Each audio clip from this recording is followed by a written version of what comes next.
네,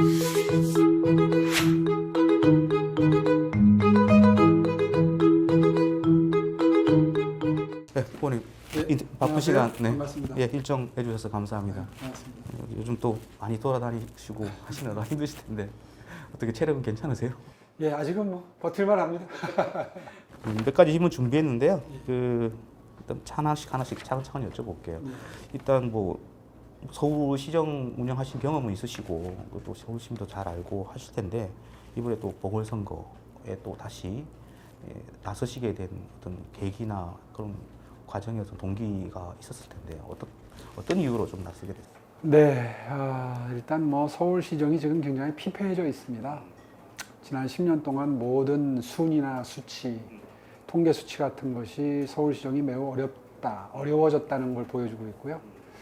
국제금융도시 순위 같은 경우에는 한 40위권에 있던 게 제 임기 때 10위권 가까이 올라갔다가 박원순 시정 시작되고 나서 2, 3년 유지되더니 지금은 33위까지 떨어져 있습니다. 뭐 도시 경쟁력 지수 순위, 삶의 질 지수 순위 다 그렇습니다. 그래서 사실은 제가 더 크게 죄책감이 느껴지고요. 그런 자책감, 사명감, 책임감도 있는 거고요. 그리고 또 하나는 이제 내년 대선이 있지 않습니까? 서울이 너무 기울어져 있습니다. 뭐 시의회는 뭐 거의 뭐 10대 1이고요. 뭐 구의회도 마찬가지고 구청장 25개 구 중에 24개가 민주당 구청장입니다. 이렇게 되다 보니까 사실 좀 균형을 맞추는 것도 필요하고요. 내년 정권 탈환을 위해서 하나의 미랄이 돼야 된다 하는 요청도 있었고요. 생각이 복잡했습니다. 결론은 역시 서울의 교도보를 확보하는 역할을 해달라 하는 요청에 제가 화답을 하는 것이 맞다 이런 결정을 했고요.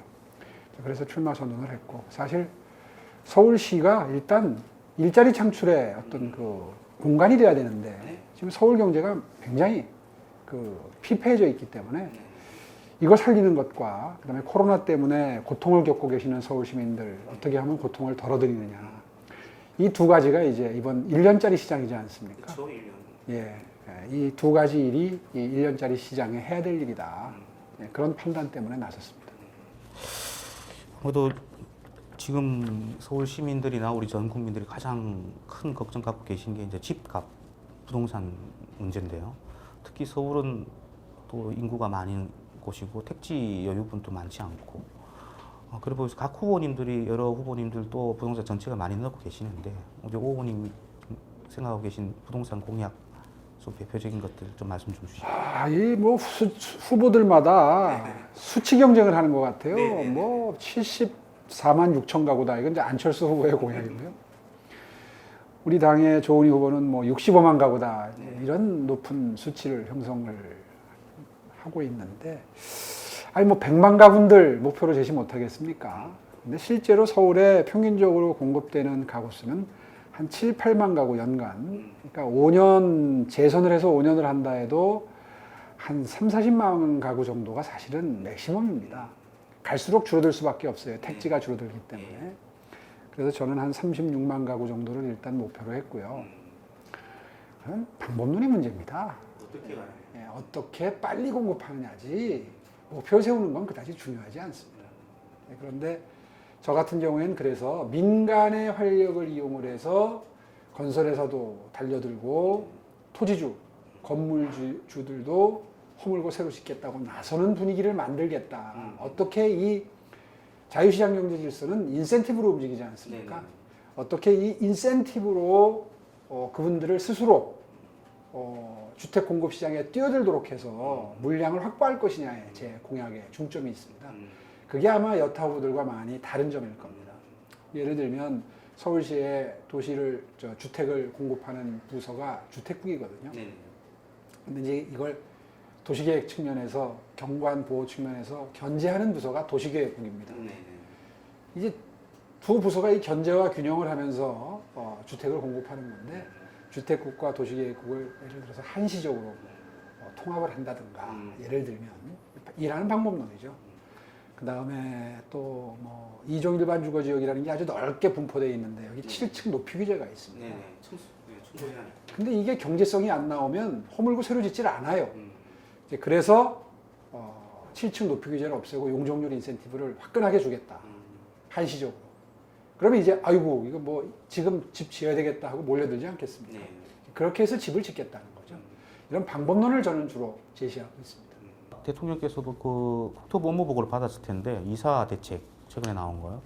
그 부분은 어떻게 평가를 하세요, 후보님은? 이사 대책도 겉으로는 뭐 획기적인 공급 대책을 표방하고 있지만 사실은 공급을 제한하고 억제하는 기능, 다시 말해서 부작용이 더 많은 그런 공급 대책이라고 생각합니다. 왜 그러냐면 그 골자가 이런 겁니다. 민간에서 내버려 두면 잘 진행될 수 있는 재건축 재개발 사업을 공공 주도형으로 트랙을 갈아타게 되면 한마디로 말해서 정부에 협조하면 용적률 인센티브도 주고 초과 이익 환수도 안 할 테니 공공으로 들어와라. 그 대신 용적률 인센티브로 부여되는 늘어나는 분량 중에 상당 부분을 정부에서 가져가겠다. 그래서 이제 공공 임대로 쓰겠다. 이게 그 골격입니다. 그러면 한번 생각해 보십시오. 그 조합원들 입장에서 보면 이 정부 임기가 지금 1년도 안 남았는데 아니 잘 진행되고 있는데 지금 그리고 지금까지도 버텨왔는데 정부가 이런 유혹을 한다고 해서 옮겼다가 또 다음 정부 들어서 무슨 정책이 나올 줄 모르는데 더군다나 이 정부 스스로가 그 신뢰를 깼거든요.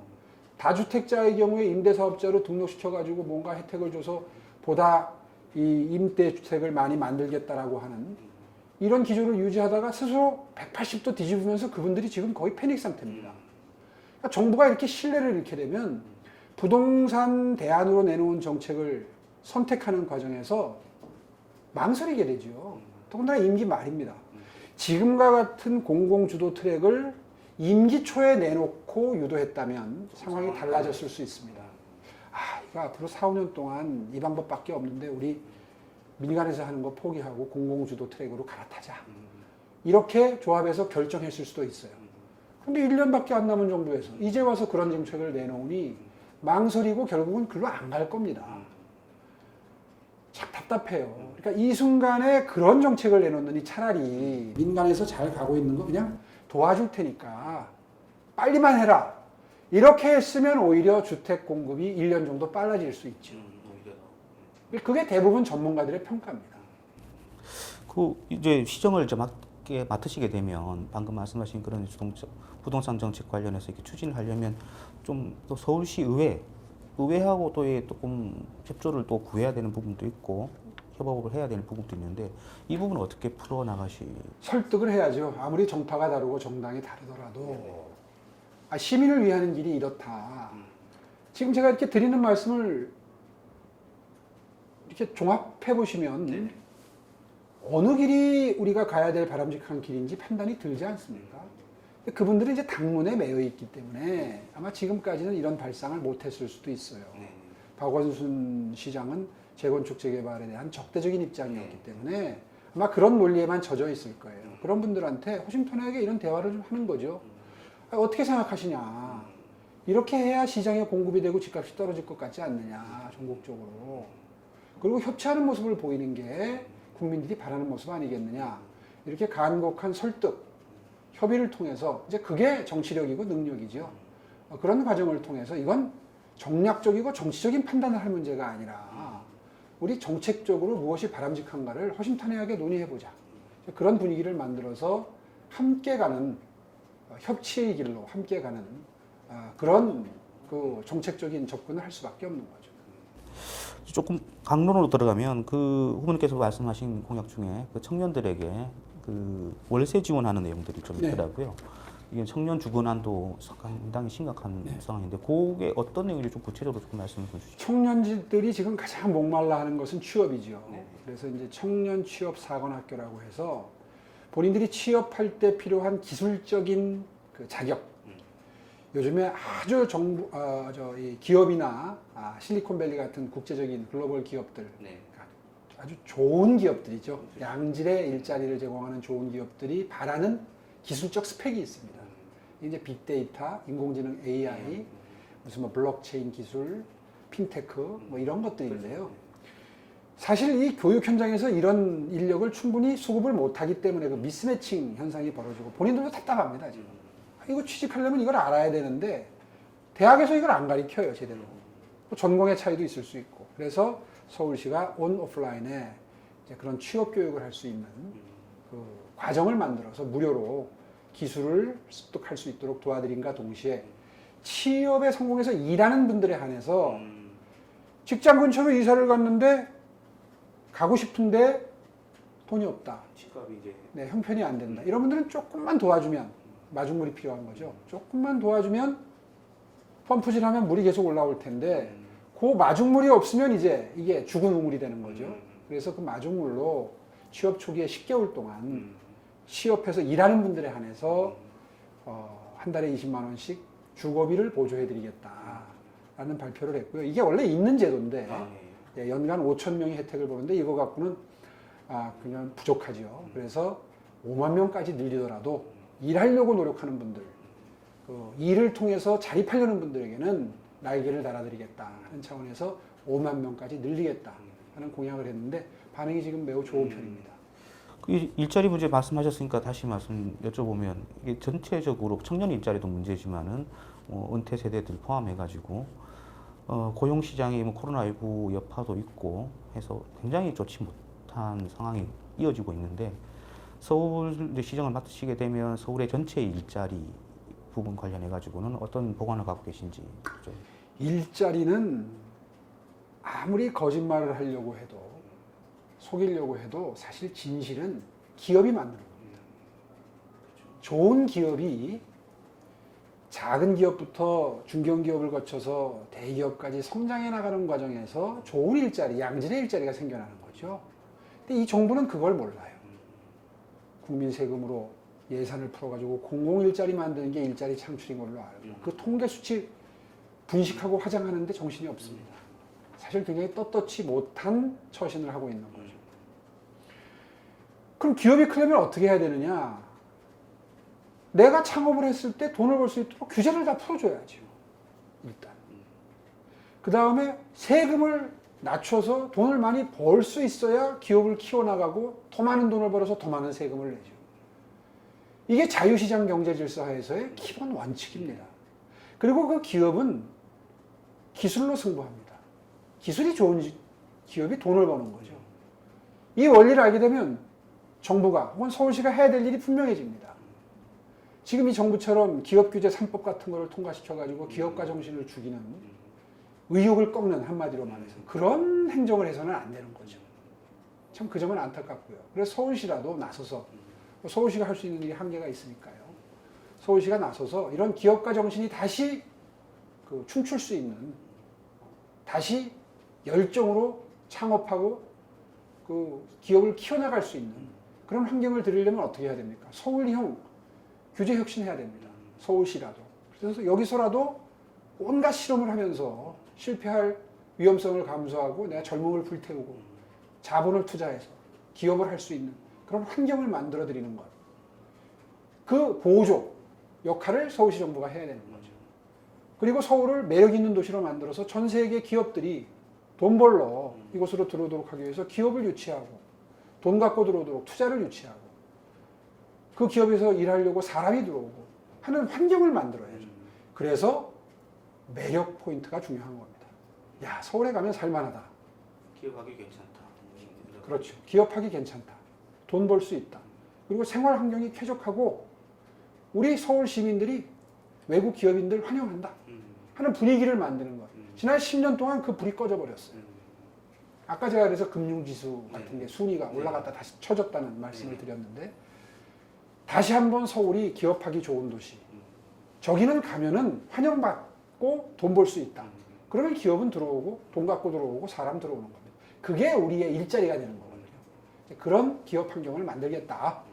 특히 용산이라고 하는 좋은 빈 땅이 있습니다. 그곳에 서울형 실리콘밸리와 같은 실험 정신이 춤출 수 있는 그런 공간으로 만들어서 서울을 동북아의 경제 중심지로 만들겠다 하는 공약도 발표를 했거든요.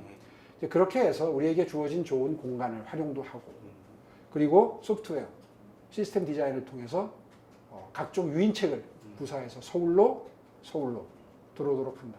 또 관광객도 들어오도록 한다. 관광객 26명이 들어오면 일자리가 한 자리가 창출이 되거든요. 이렇게 해서 서울의 경제가 돌아가도록 한다.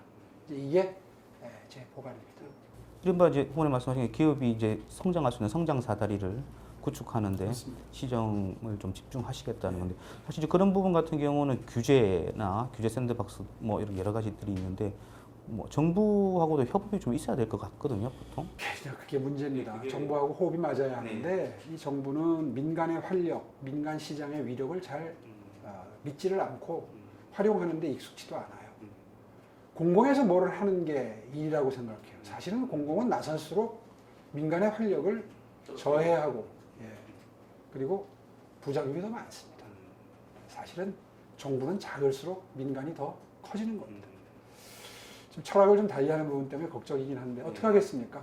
설득하고 조화를 이루어서 그런 방향으로 유도를 해야죠. 조금 분위기를 바꿔서 이제 코로나 이 지금 정부에서는 치료제나 백신들 들여오고 있고 약간 이제 희망이 보이긴 하는데 여전히 이 코로나로 인해서 우리 소상공인들, 자영업자들 굉장히 어렵습니다.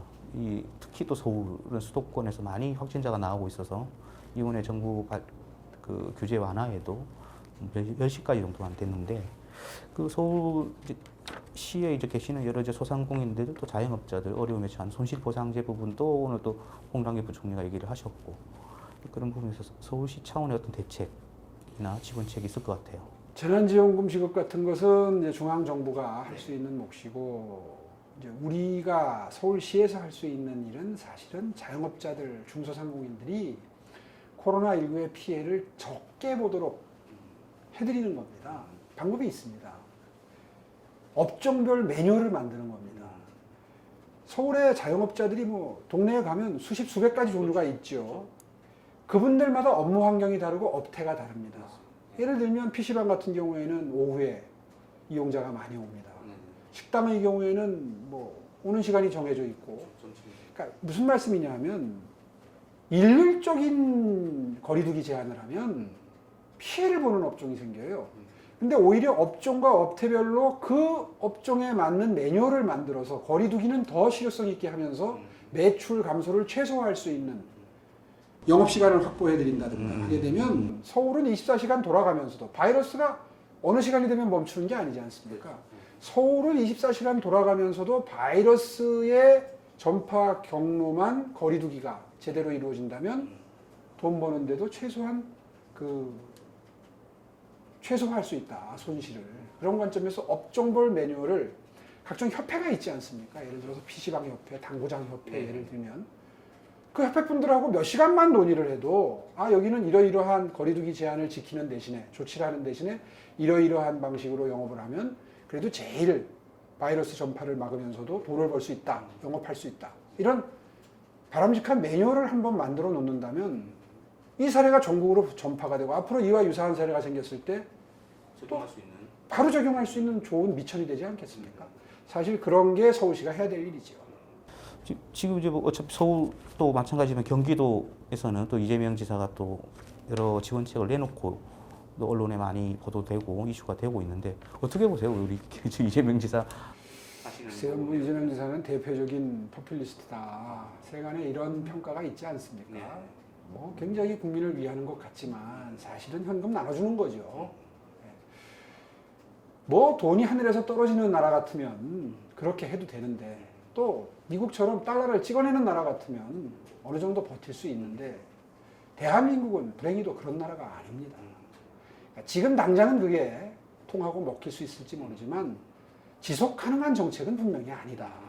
이 점은 아마 현명하신 국민 여러분들이 다 알고 계시리라고 생각합니다. 뭐 재난지원금 같은 경우도 지금 당정 간에 최근 좀 이견이 있었고요. 이게 재정 건전성 부분에 대한 지적도 나오고 그런 부분인데 예산적인 측면에서 지원하는 부분에 대해서 좀 어떻게 평가를 하시는 건지. 또 빚을 낸다는 거 아닙니까? 뭐 지금 뭐 말은 뭐 4차 재난지원금의 재원을 불효불급한 급하지 않은 데서 일단 돌려 쓰고 전용한다는 거죠. 그 다음에 이제 부족한 것은 뭐 적자 국채를 발행하겠다. 결국 청년들에게 다시 돌아가는 빚입니다. 앞으로 우리 30, 40대 이분들이 앞으로 돈 벌어서 갚아야 돼요. 세금 내야 돼요. 참 무책임한 정부죠. 예. 그리고 또 최근에 말씀 주신 것들을 또 여쭤볼게요. 그 공동운영 관련해서 지금 또 말씀을 주셨고 했는데 어제 또 김종인 대표께서도 조금 말씀도 주셨고 그 부분에 대해서 좀 어떻게 운영을 할 것인지 사실 시민들이나 유권자들이 볼 때는 확 와닿지 않는 부분도 있거든요. 좀 설명을 좀 해주시면 어떨까요? 그 공동으로 정부를 운영한다, 서울시를 운영한다, 또 뭐 구청을 운영한다. 이게 다 불가능한 얘기는 아닙니다. 협치라고 하는 게 있지 않습니까? 또 선진국, 정치 선진국들 보면 연립정부라는 것도 있고요. 다만 우리가 좀 생소하죠. 중앙정부조차도 그 공동 운영을 해본 경험이 없는 대통령제 국가이기 때문에 그렇습니다. 의원 내각제 국가에서는 이게 매우 흔한 형태입니다. 이제 그런 원리를 차용할 수 있다는 겁니다. 하나의 방법론으로 제시하는 겁니다. 다들 단일화를 무슨 뭐 여론조사 경선만 당연하다는 듯이 생각하시는 게 좀 안타까워서 아니 뭐 정치적인 결단이나 협의에 의해서 이루어질 수 있는 단일화도 있을 수 있습니다라는 차원에서 예를 들어 설명드렸는데 그게 무슨 뭐 정계 개편론이나 이제 이렇게 번지는 걸 보면서 그건 좀 너무 과한 상상이고요.